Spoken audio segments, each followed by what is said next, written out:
Welcome to Mr. Popper's Penguins, Chapter 6 More Troubles. The children were the first to notice the policeman. Look, Papa, said Bill.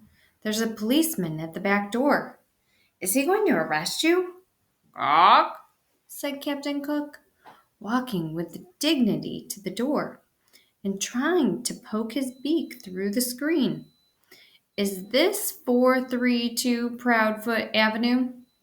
It is, answered Mr. Popper. Well, I guess this is the place all right, said the policeman and pointed to Captain Cook. Is that thing yours?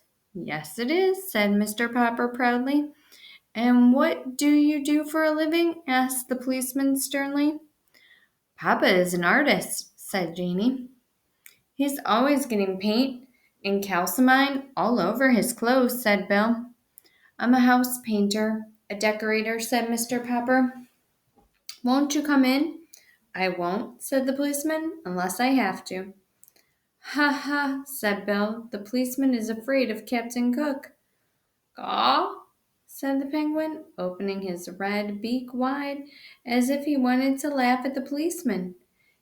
Can it talk? Asked the policeman. Was it a giant parrot? It's a penguin, said Janie. We keep it for a pet. Well, if it's only a bird, said the policeman, lifting his cap to scratch his head in a puzzled sort of way. From the way that fellow with a tool bag yelled at me outside, I thought there was a lion loose in there. Mamma says Papa's hair looks like a lion sometimes. Keep still, Bill, said Janie. The policeman doesn't care how Papa's hair looks. The policeman now scratched his chin. If it's only a bird, I suppose it will be okay, if you keep him in a cage. We keep him in the ice box, said Bill. We can put it on the you can put it in the ice box. For all I care, said the policeman. What kind of bird did you say it was? A penguin, answered Mr. Popper.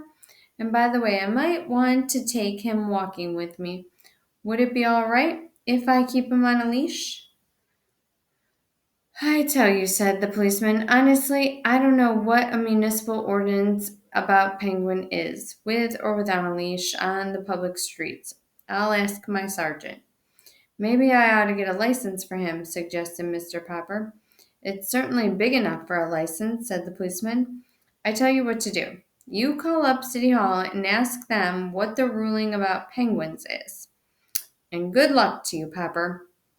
He's kind of a cute little fellow at that. Looks almost human. Good day to you, Popper, and good day to you, Mr. Penguin. When Mr. Popper telephoned the City Hall to see about a license for Captain Cook, the Penguin did his best to disconnect the telephone by biting the green cord. Perhaps he thought it was some kind of eel. But just then Mrs. Popper came back from the market, opened a can of shrimps, so that Mr. Popper was soon left alone at the telephone. Even so, he found it was not so easy to learn whether or not he must get a license for his strange pet. Every time he would explain what he wanted, he would be told to wait a minute, and much later a new voice would ask him what he wanted. This went on for a considerable time. At last, the new voice seemed to take a little bit of interest in the case. Pleased with this friendly voice, Mr. Popper began again to tell about Captain Cook. Is he an army captain, a police captain, or a navy captain? He is not, said Mr. Popper. He's a penguin. Will you repeat that, please? Yes, said the voice. Mr. Popper repeated. The voice suggested that perhaps he better spell it.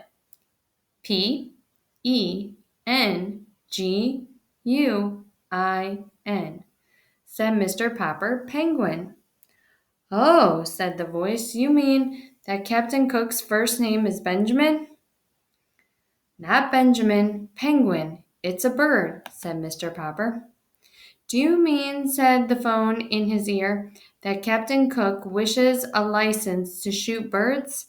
I'm sorry, the bird hunting season does not open until November. And please try to speak a little more distinctly, Mr. Topper. Did you say your name is? My name is Popper, not Topper, shouted Mr. Popper. Yes, Mr. Popper, now I can hear you quite clearly. Then listen, roared Mr. Popper, now completely outraged. If you folks at City Hall don't even know what penguins are, I guess you haven't any rules saying that they have to be licensed. I will do without a license for Captain Cook. Just a minute, Mr. Popwell. Our own Mr. Treadbottom of the Bureau of Navigation of Lakes, Rivers, Ponds, and Streams has just come in. I will let you speak to him personally. Perhaps he knows this Benjamin Cook of yours. In a moment, a new voice was speaking to Mr. Popper. Good morning. This is the Automobile License Bureau. Did you have a car? Did you have the same car last year? And if so, what was the license plate number? Mr. Popper had been switched over to the county building. He decided to hang up.